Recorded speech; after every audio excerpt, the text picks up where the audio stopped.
an assembly line has some problems with breakdowns, and it seems that the equipment fails during 15% of any 8-hour shift. Okay, so the probability is 0.15 that it will fail on any given 8-hour shift, and there are 3 in a day. N equals 3. So what's the probability that it breaks down on a given day, or breaks down only on one shift?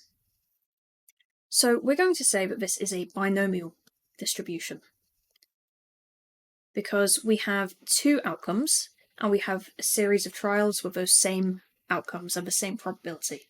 The outcomes are it fails or it doesn't. The assumption here is that these trials are independent and that the probability is the same for each. So if it, for example, if it doesn't fail for a few shifts, maybe there's wear and tear and it